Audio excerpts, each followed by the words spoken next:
आज चलतु शिंब आउ आलू रे गोटे बहुत ही बढ़िया रेसिपी बनैबा। जदि आपण मानकु शिंब खाइबा बिल्कुल भी पसंद नुहे थरे ए उपाय आपण माने शिंब आलू को बनातु देखिबे सप्ताह को 3-4 थर तो निहाती बनैबे। नमस्कार मु रश्मि यूट्यूब रे आपण समस्त को स्वागत। आशा करुची आपण मानकु आज रे रेसिपी निश्चय पसंद आसीबो। शिंब आलू रो ए रेसिपी बनैबा पे तो एठी देखि परथिबे मु 2टा आलू आ अल्प शिंब को चोपा छड़े किना भल से धुआ धुई करी रखि नेची। एबे चलंतु शिंब आलू को आमे काटी नबा। सांग माने आज रे रेसिपी वीडियो को आपण माने को जगारु देखुचंती कमेंट करी निहाती जणैबे जहाँ फल कि मुझे आपण मानक धन्यवाद दे पारिबी। तो ये देखिपे आलू को मुझे एमती छोट छोट खंडरे काटी नौची। आपण मानक जेमिति पसंद आपण माने शिंब आलू को सेमिति काटी नेबे। शिंब आलू को काटी सारा पर एपटे गैस ऑन करी गैस ऊपर गोटे कड़ाई बसई नीची। एबे से देदबा गोटे चमच तेल। तेल आमर टिके गरम होला पर हाफ चमच देबा जीरा ता सहित अल्प एटी देदबा हेंगु। जीरा आमर टिके फुटीगला पर काटी रखिथिबा आलू को देदबा। कटा आलू को दे सारा पर स्वाद मुताबक लुण ता सहित अल्प हलदी गुंड दे एबे सबू जिनस को आमे भल से मिसई नबा। गैस रो फ्लेम को एई जगह लो ही रखिथिबे। लो फ्लेम रे सबू जिनस को भल भाव में मिसई सारा पर आकु आमे कवर करनबा। कवर करके पाखापाखि 3 ରୁ 4 मिनिट पर्यंत छाड़िबा जेमिति कि आलू आमर पाखापाखि 50 ରୁ 60% भलिया सिझी जिवो। तो ये मु सबू जिनस को भल से मिसई नहीं। एबे चलतु आपको आमे कवर करके छाड़ीदबा 3-4 मिनिट पर्यंत। 3-4 मिनिट पर आमे कवर काढ़ा। एबे एठी आमे दबा कटा टमाटो। एठी मु गोटे बड़ साइज रा टमाटो को एमती छोट छोट खंडरे काटी नेथिली ता सहित काटी रखिथिबा शिंब को। शिंब आउ टमाटो को दे सारा पर एबे सबू जिनस को आमे भल से मिसई नबा। गैस रा फ्लेम को सेमिति ही लो रखिथिबे। एठी मु कहि रखुची जदि आपण मानकु आज रे रेसिपी भल लागे वीडियो को लाइक करिवे शेयर करिवे।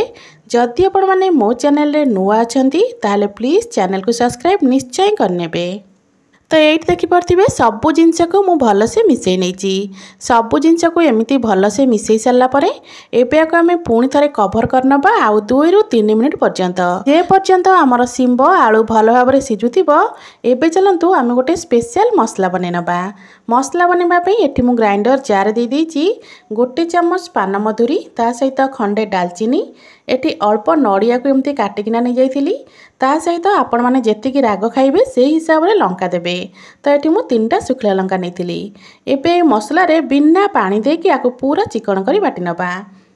तो एपटे देखिपे आमर शिंब आलू भल से सिझीगलानी।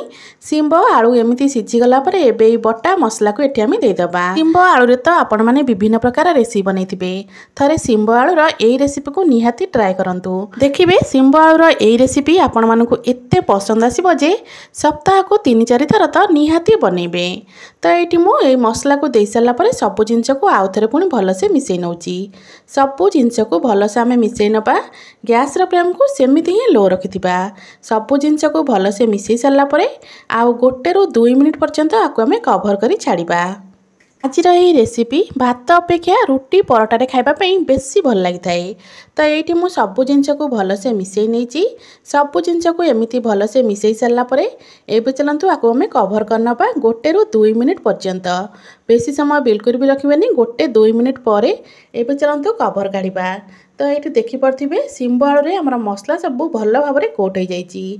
तो मसला एमती कोट हो गला देखिए देखिपे केते सुंदर देखा आ खाइबा बहुत ही बढ़िया लगी थाए। ये रेसिपी बनैबा बहुत ही सहज। मात्र 10 ରୁ 15 मिनिट रे आपण माने ये रेसिपी को बनै परिबे। तो ये हमर शिंब आलू भजिया पूरा रेडी। एबे को मु गोटे प्लेट को काढ़ी नौची। तो ये हमर रेडी हो गला शिंब आलू गोटे स्पेशल भजा। आशा करुची आपण मानकु आज रे रेसिपी निश्चय पसंद आस्तिबो। पुणी आसीबी गोटे नुआ रेसिपी नहीं से पर्यंत रहूची। नमस्कार जय जगन्नाथ।